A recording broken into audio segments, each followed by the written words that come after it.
Menos sé. De verdad, no sé ni cómo orar muchas veces. Sí, no sé ni cómo orar. Porque no sé cómo orar por un milagro por alguien al lado de alguien que ha perdido a alguien. A ver, ¿alguien me lo puede explicar? No sé cómo orar porque Dios dé un empleo a alguien al lado de alguien que no encuentra trabajo ni a no ser que haya suplencias.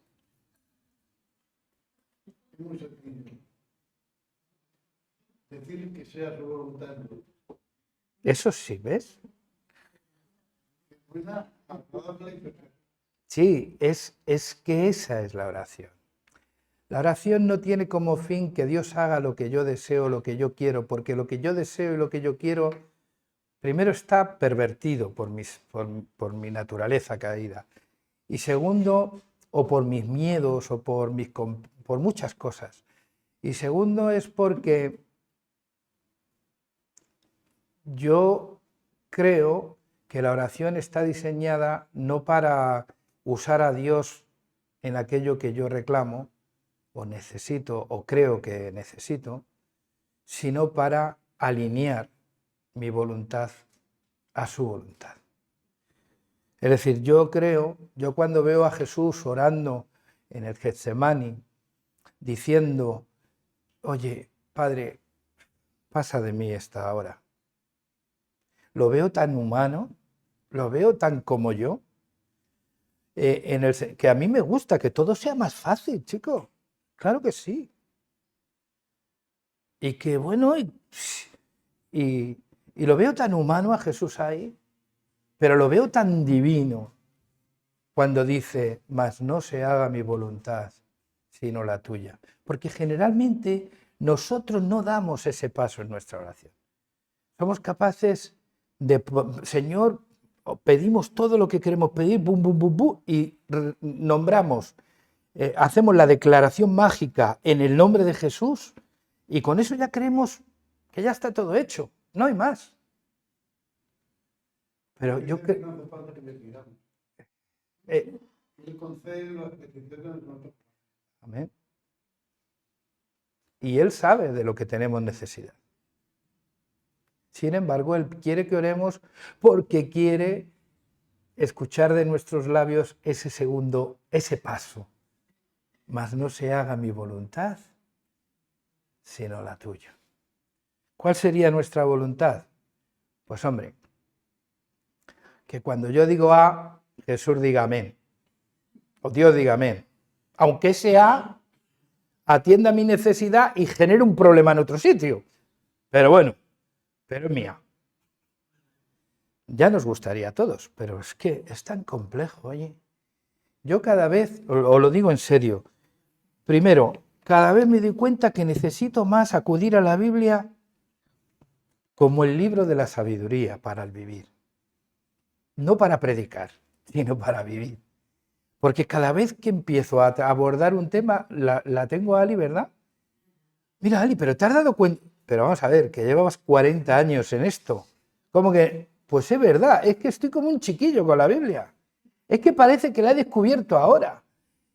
Y digo, jo, qué pena que tenga que trabajar y que tenga tantas cosas que hacer a veces para no poder dedicarme más a pensar sobre esto.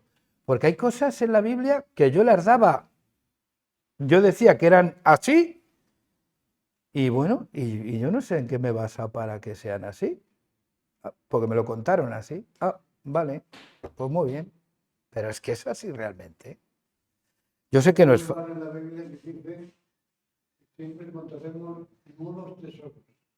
El buen maestro saca viejos tesoros y nuevos tesoros. Sí. Y es esa forma de interpretar la Biblia, ¿no?, que cambia completamente por la forma en la que nos acercamos realmente a ella. Bueno, os anticipo, la noticia es que quiero abrir una nueva serie. A mí ya me gusta esto de los seriales. Desde las telenovelas turcas, no, los seriales. Y el serial que voy a abrir de sermones es sobre las parábolas de Jesús. ¿Vale? Entonces, he empezado con una y estoy...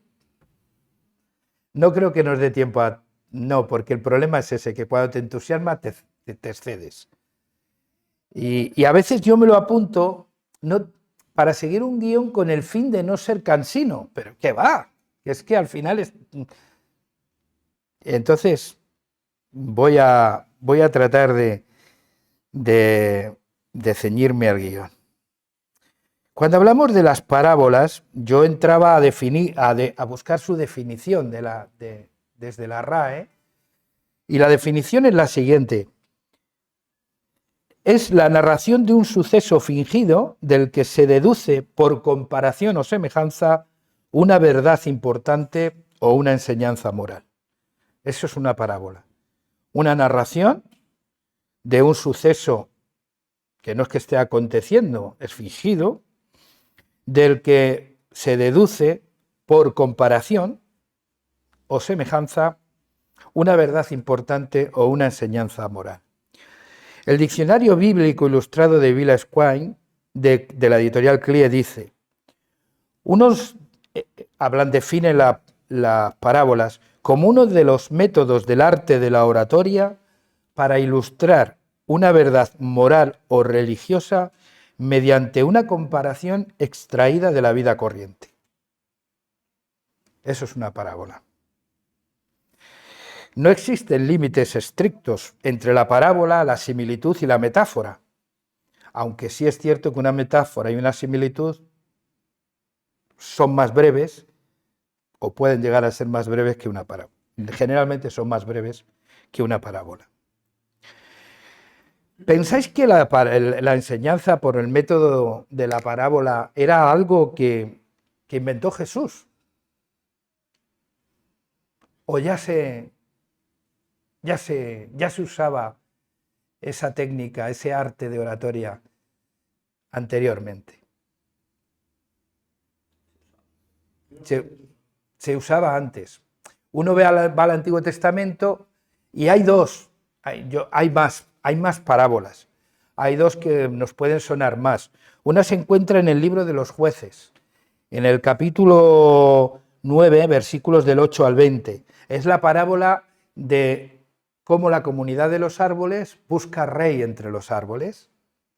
Y era cuando Abimelech se propuso como candidato al gobierno para derrocar a los 70 sabios que gobernaban entonces, y plantearse él como rey. Y puso la parábola de los árboles, que se pusieron a buscar entre sí quién gobernaba entre ellos.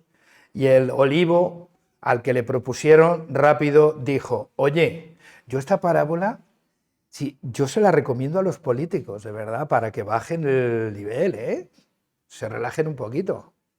El olivo dice: bueno, pero ¿cómo voy a dejar yo de dar mi óleo, mi aceite, para ungir y para la gastronomía, por ocuparme en el gobierno de los árboles? No, yo no dejo mi prestigioso fruto y resultado por... Entonces se fueron a la higuera. Y la higuera dice: pero ¿cómo voy a dejar de dar ese dulce fruto que tanto satisface a tanta gente para gobernar entre los árboles? Eso está bien para los pastores también.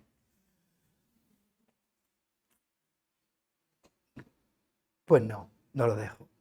Siguieron buscando candidatos y aparece la vid. Y dice la vid: hombre, ¿cómo voy a dejar el fruto del que sale y disfruta tanta gente con ese hermoso vino? Y así hasta llegar a la zarza.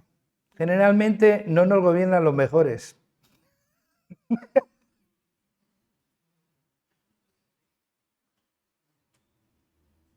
Más allá de la ideología, Los mejores están donde sacan mejores resultados. Generalmente. Pero bueno, eso es lo que viene a enseñar la parábola. Porque la zarza dijo: vale, no hay problema. Yo os gobierno, pero tenéis que estar bajo mi sombra. y si no, el fuego os consuma. Ya ves tú, ¿eh? Eso gobernar. Bueno, equiparaba así el gobierno, el sometimiento a un rey, ¿no? Como Abimelech. A mí esta parábola me encantaría ponerla en el Congreso de los Diputados y en los seminarios, para que nos diésemos cuenta que a veces mandar sobre un grupo tiene el sentido que tiene, depende de lo que tú quieras y el resultado que tú quieras, pero no habla bien ni mal de ti. Quizás se manifiesten muchas carencias, pero sí. Hay otra parábola también, ¿os acordáis de cuando el rey David en tiempo de guerra le dio por no ir a la guerra y quedarse en casa y pasearse por las terrazas y vio a una hermosa mujer, Betsabé, de la que se sintió profundamente atraído y bueno, y terminó la cosa como terminó? Y claro, él se vio en el derecho como rey de reclamar para sí cualquier... Llegó a tratar como un objeto a aquella mujer, realmente. Habría que hablar mucho de eso, de objeto sexual, ¿sabes? Porque... Pero no quiero. Entonces, cuando David hace todo lo que hace, que manda al marido, se lo trae de la guerra, porque se queda en estado la mujer, Betsabé, y claro, ¿cómo voy a ocultar mi pecado? Se va a enterar todo el mundo, vamos a traer al marido que duerma con ella y oye, es suyo. No había pruebas de paternidad, entonces era muy difícil todo lo demás. Entonces, la Biblia habla, dice, que sus huesos se consumían dentro de él en el Salmo por no confesar el pecado. La gravedad de cómo te seca por dentro el pecado no confesado la describe en el Salmo 51, me parece que es. Pero en cualquier caso, el hombre vino de la batalla... Se lo puso en bandeja a David, pero él se quedó en la puerta de su casa durmiendo, diciendo, ¿cómo voy a estar yo, estando mis hermanos en guerra, disfrutando de este tipo? A ver, ¿cómo le digo? Si su debilidad es si su fortaleza fue su debilidad, ¿no? Era un hombre comprometido con la patria, digo, vale, pues vamos a ponerlo en la primera fila del ejército para que se lo carguen. Y así fue lo que hizo. Lo pusieron en pleno conflicto y batalla en primera línea de fuego y cayó. Y Natán, el profeta Natán, se fue un día, pasó por allí y le contó una parábola a David, ¿os acordáis, no? De aquel hombre rico que tenía todo el ganado que quería, sin embargo se antojó de una sola corderita que tenía el hombre pobre. ¿Os acordáis, no? ¿Quién es ese hombre? Claro, fíjate el sentido de justicia que tenemos cuando aplicamos fuera de nuestro territorio. El tal hombre es digno de terminar con él. Y Natán, sin temblarle el pulso, ni miedo y complejo alguno, le dice, tú eres ese hombre.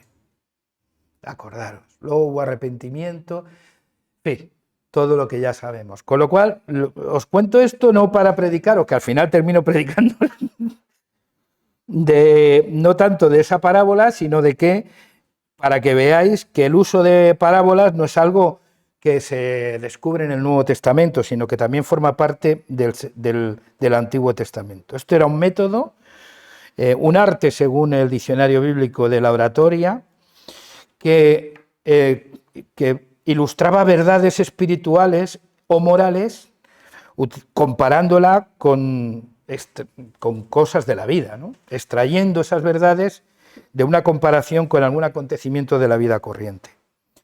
Entonces, claro, hablar de agricultura o hablar de ganadería o hablar de un montón de pesca, porque hay parábolas de la red, del tesoro escondido, de la perla de gran precio, de la mostaza, del grano de mostaza, de la siembra y la cosecha, de las 10 vírgenes, de la moneda perdida, de la oveja perdida. El capítulo 15 es de los perdidos, de Lucas.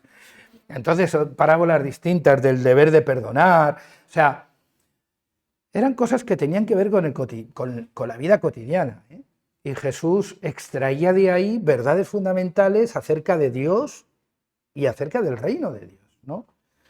Entonces, es mucho más fácil llegar a entenderlo, pero es curioso, fijaros cuando sus discípulos escuchan cómo Jesús enseña, los discípulos preguntan a Jesús, ¿y por qué utilizas parábolas para enseñar? Capítulo 13, versículos 10 al 16 del Evangelio según San Mateo. Los discípulos se acercaron a Jesús y le preguntaron, ¿por qué hablas a la gente por medio de parábolas? Y Jesús le contestó, a vosotros Dios os permite conocer los secretos de su reino, pero a ellos no se lo permite. Vamos a ver, yo digo, buscando simplificar, al final se hace más difícil el acceso, porque utilizaba parábolas para explicar verdades espirituales que de otra forma eran difíciles de entender. Sin embargo, aún así, había público que seguía sin entender y que de hecho parece que el sentido de las parábolas es que permaneciese en oculto para algunos las verdades del reino de Dios. Eso es lo que parece de aquí, ¿no? Y luego sigue diciendo el versículo 12, pues al que tiene se le dará más todavía y tendrá de sobra, pero al que no tiene se le quitará hasta lo que tenga. Por eso hablo por medio de parábolas, porque aunque miran, no ven, y aunque escuchan, no entienden. Así que en ellos se cumple lo que dijo el profeta Isaías. Escucharéis, pero no entenderéis. Miraréis, pero no veréis. Porque el corazón de este pueblo está embotado. Son duros de oído y tienen cerrados los ojos, de modo que sus ojos no ven, sus oídos no oyen y su corazón no entiende. Y tampoco se convierten para que yo les cure. En cuanto a vosotros, en cuanto a los discípulos, felices vuestros ojos por lo que ven y vuestros oídos por lo que oyen. Yo he preguntado, digo, vamos a ver, es una parábola que es un recurso de comunicación para simplificar verdades que de otra manera no podían ser entendidas. Sin embargo, había un público mayoritario en el que la parábola, en vez de simplificar, lo que hacía era complicar más. Yo cuando estaba pensando en esto, pensaba en el refranero nuestro popular.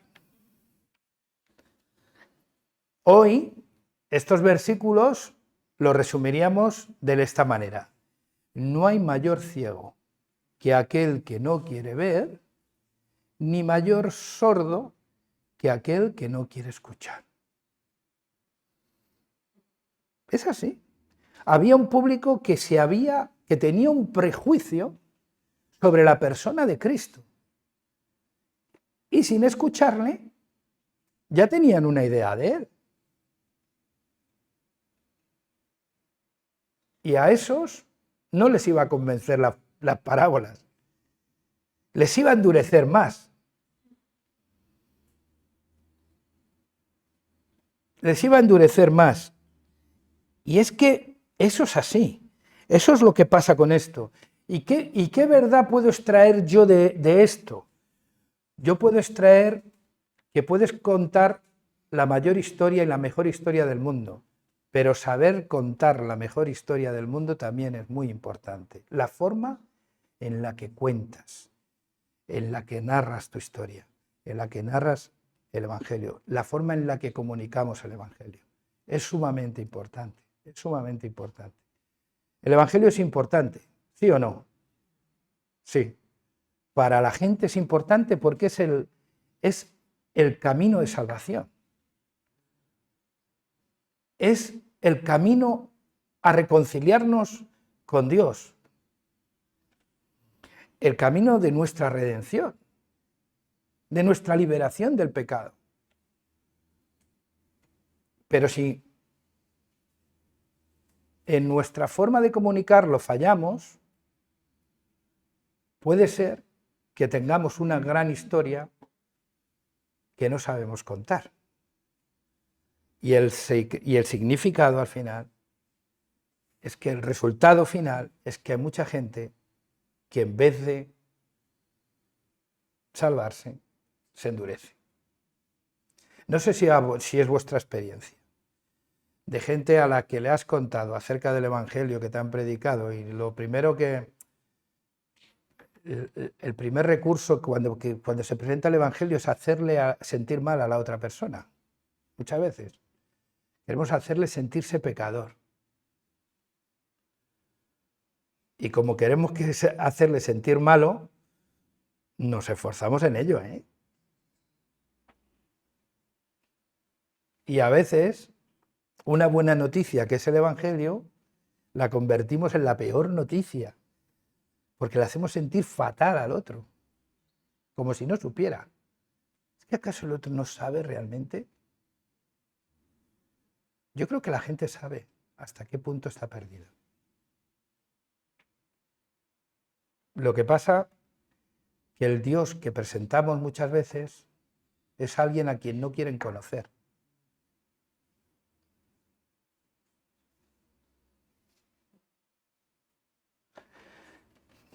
Yo me gustaría,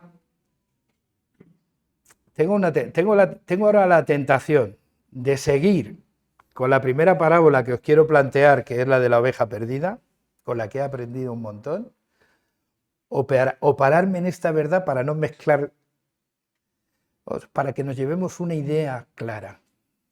Lo importante que es saber contar la historia de Jesús, saber contar la historia de Cristo, que es el Evangelio de Cristo. De manera que la gente pueda entenderlo, porque no hay mejor comunicador que aquel que se hace entender. Y a veces asumimos un lenguaje religioso que hemos aprendido en la Iglesia, porque tus pecados son lavados por la sangre de Cristo. ¿Y eso qué le quiere decir a ese señor que está con el móvil en las redes sociales? ¿No? Que, a ver, porque Satanás te tiene atado. ¿Sí? Y puede ser que sea verdad, seguramente, pero ¿me entendéis lo que quiero decir? Hemos adoptado una forma de hablar que nos hemos hecho extraordinariamente raros. Por el contrario, Jesús era extraordinariamente del pueblo. Y encima, no necesitaba gritar. Qué bueno, oye, que no te griten, ¿verdad? Yo cuando veo a veces a predicadores en la sala gritándole a la gente, yo lo he hecho, ¿eh? Yo lo he hecho, lo que pasa es que ahora me siento sumamente ridículo y no sé qué hacer para olvidar de mi memoria eso, me ha marcado. Pero cuando yo pienso a la gente, mientras que Jesús, la Biblia habla de él como aquel, dice, no apagará la llama que humeare, ni quebrará la caña cascada. No harás oír su voz en las calles. Oye, y fíjate, sin gritar hasta dónde ha llegado, ¿eh?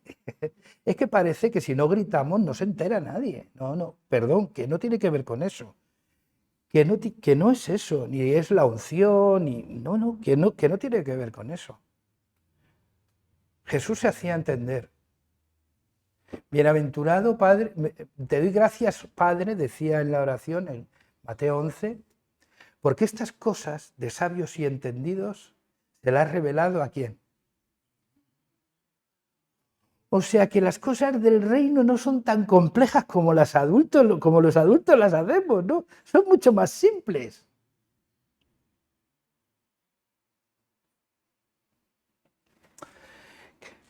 ¿Cómo contamos la gran historia que tenemos y que nos ha sido confiada? Que es la del Dios cristiano, que se revela en Cristo para nuestra salvación. ¿Cómo lo contamos? ¿Cómo la contamos? Es que es importante que en este momento aprendamos a comunicar claramente y para que nos entiendan, no para destacar. No nos examinamos. Cuando predicamos no nos estamos examinando. No. Cuando te subes aquí al púlpito y yo te digo comparte, no es para examinar a nadie, es simplemente para compartir, para que nos cuentes tu historia. Y si os fijáis en las parábolas, y esto es un anticipo así breve, Si os fijáis en las parábolas, Jesús habla un hombre, una mujer, un padre, tenía 2 hijos. No le pone nombre, pero todos somos, por eso, esa apelación tan directa que hace, que trata de buscar la complicidad entre el oyente y el personaje de su historia, es lo que hace que la atiendan, que las masas le buscaran. Y también esa forma de comunicar, que no tiene que pedir permiso, aunque no grite, tampoco tiene que pedir permiso para decir lo que tiene que decir. ¿Os dais cuenta, no? La gente se admiraba de que hablaba como con autoridad, sin gritar, tú. O sea que no hace falta gritar para tener autoridad.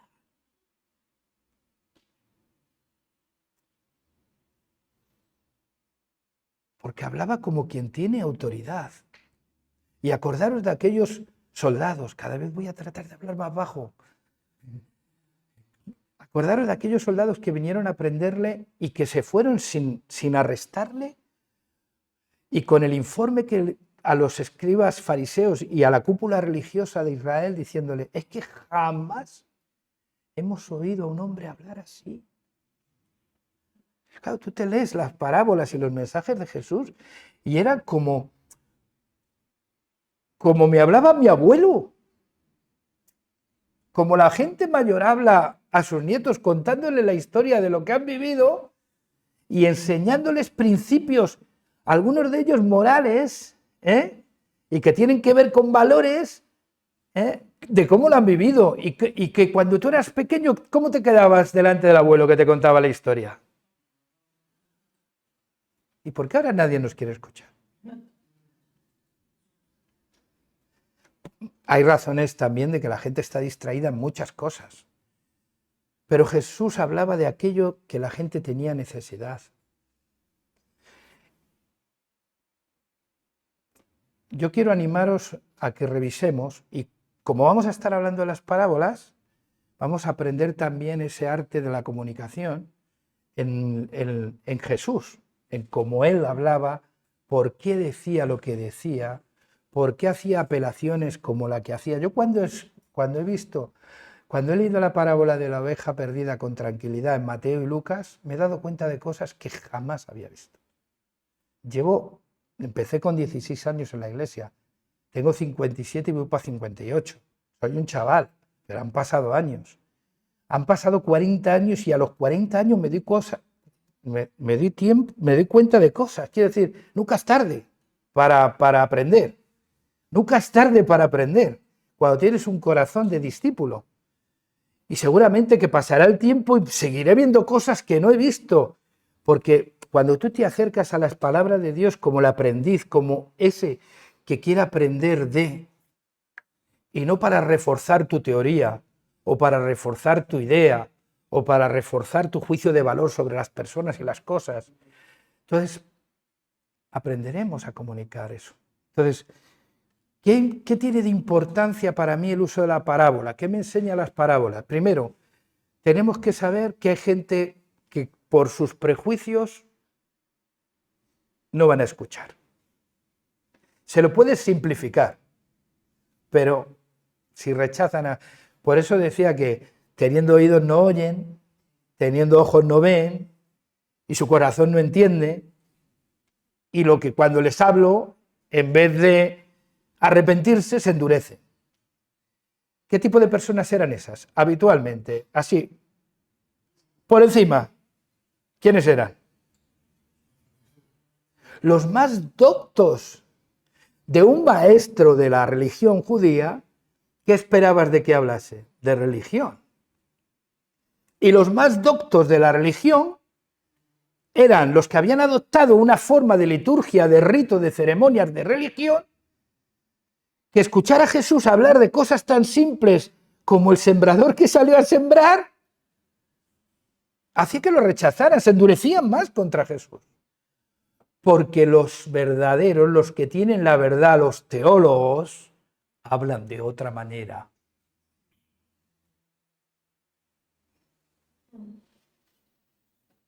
Bueno, pues Jesús trató de extraer de la vida cotidiana, de la cotidianidad de la gente, por lo que la gente realmente sufría, por lo que la gente tenía problemas.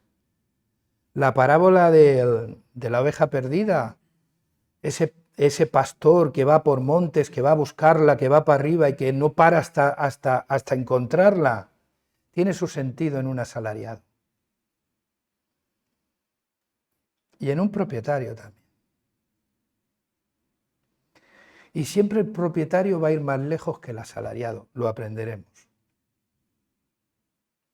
Pero eran cosas a las que se enfrentaban los hombres de esa época. O sea, cuando Jesús dice, ¿qué hombre de entre vosotros tiene 100 ovejas si pierde? Está diciendo, era fácil identificarse con la historia de Jesús. Ahora, las conclusiones eran complicadas para muchos de ellos. Y ya hablaremos de este tema, de la parábola del... Lo voy a dejar ahí con la miel en los labios. Y es encantadora la parábola. Pero ¿qué quiero decir con esto? Que Jesús hablaba de la vida de la gente, extraía cosas de la vida para enseñar las verdades del reino. ¿Qué estaba diciendo con eso? Que los pensamientos de Dios y el interés de Dios está en lo que te sucede en la vida, no solo en el templo. ¿Sí o no? Claro. Lógicamente, cuando habla del padre que le dicen sus hijos, anda, muérete y danos lo que nos debes. Queremos heredar. Y de repente Jesús rompe la tradición, porque la tradición decía que el hijo que así se comportara con el padre tenía que ser apedreado.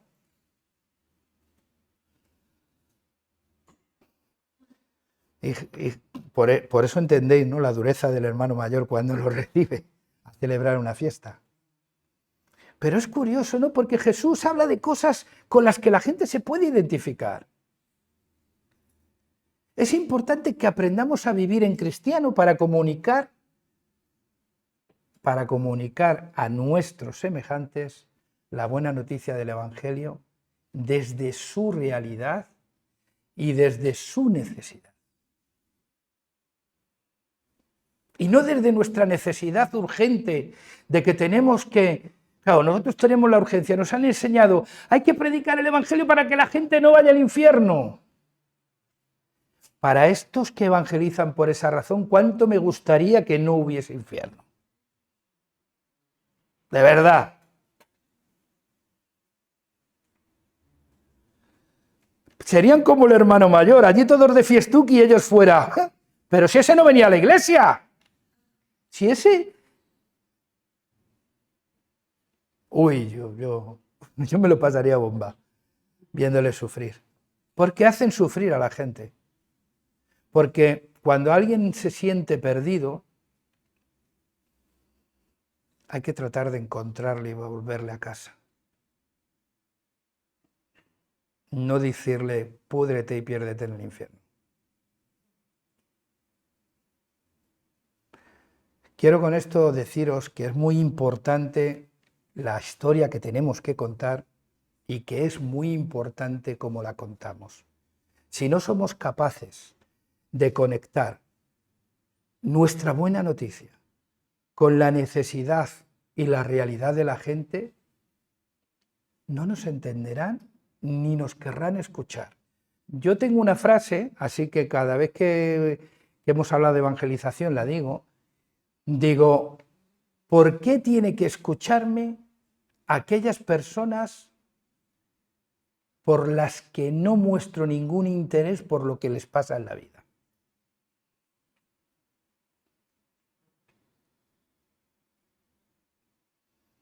Claro, imaginaos una iglesia que solo está para los debates morales y no todos. Y no está para hacer justicia.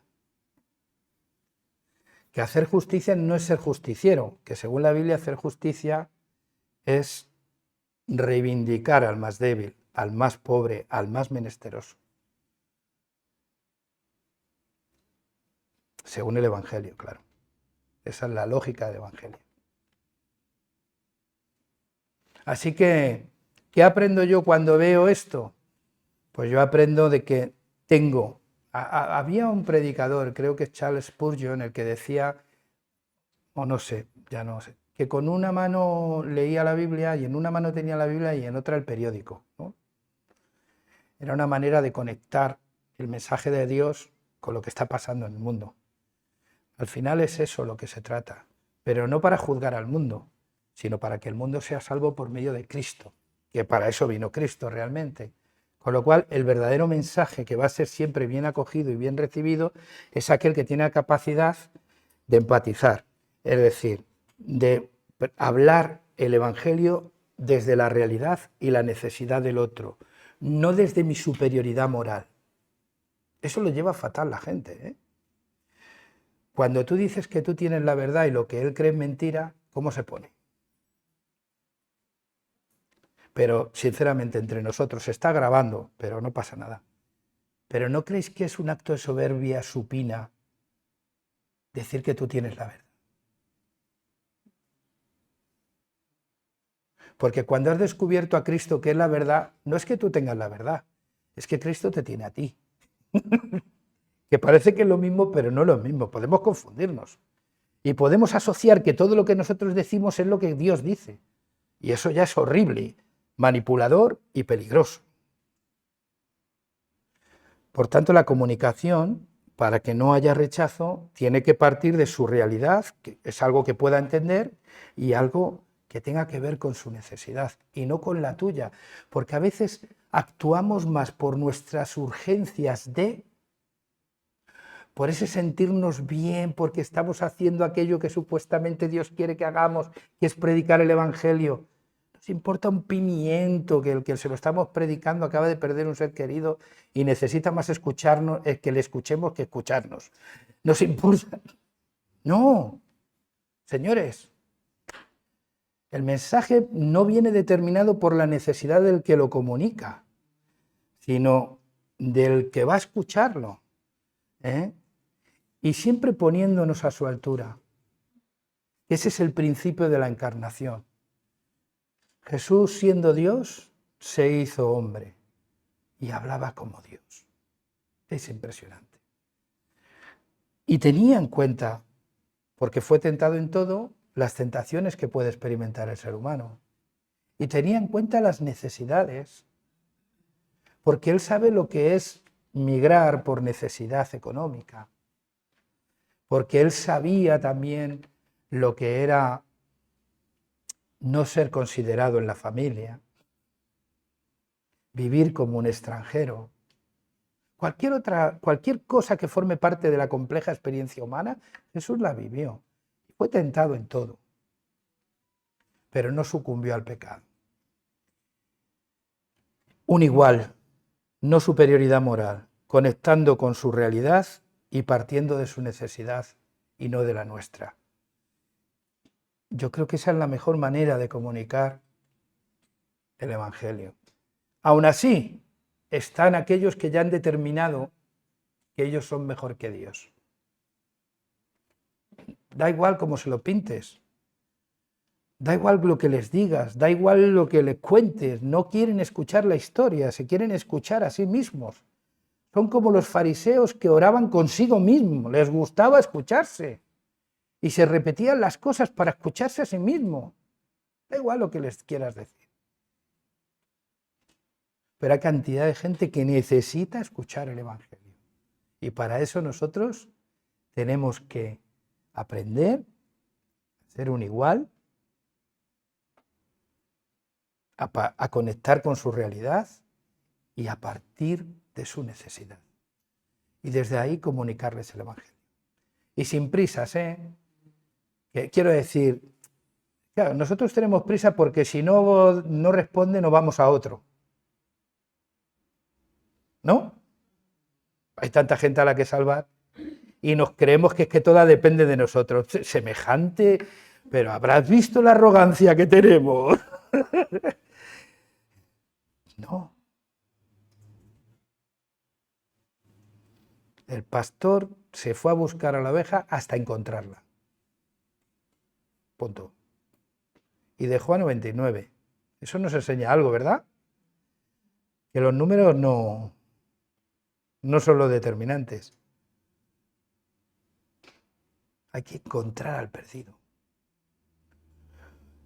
Jesús, cuando le tentaron, y termino, los fariseos, que una y otra vez le atosigaban y le criticaban por juntarse con gente de mala reputación, impopular, él decía, el sano no tiene necesidad de médico, es el enfermo.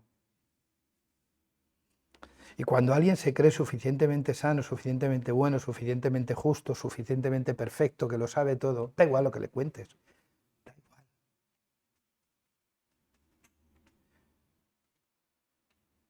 Y eso es lo que hacían las parábolas que endurecían a ese tipo de personas. Sobre todo eran fariseos, escribas, religiosos. Que Dios os ayude, ¿vale? Y que Dios me ayude a mí a entender, a coger ese arte de comunicar, no desde mi urgencia o mi necesidad, ni siquiera desde ese efecto placebo que a veces tenemos cuando hablamos, porque estamos haciendo aquello que Dios quiere. Es tanto lo que hacemos que Dios no quiere, que mejor nos callemos, ¿vale? Entonces, que Dios nos ayude, ¿vale? Y que focalicemos más en la gente, en el individuo, en el otro, en la persona que tenemos al lado, en el compañero de trabajo, en el pariente, que nos centremos en ellos, en aquellos que realmente necesitan un Salvador. Amén. Vamos a dar gracias a Dios y ya estáis preparados para la oveja perdida.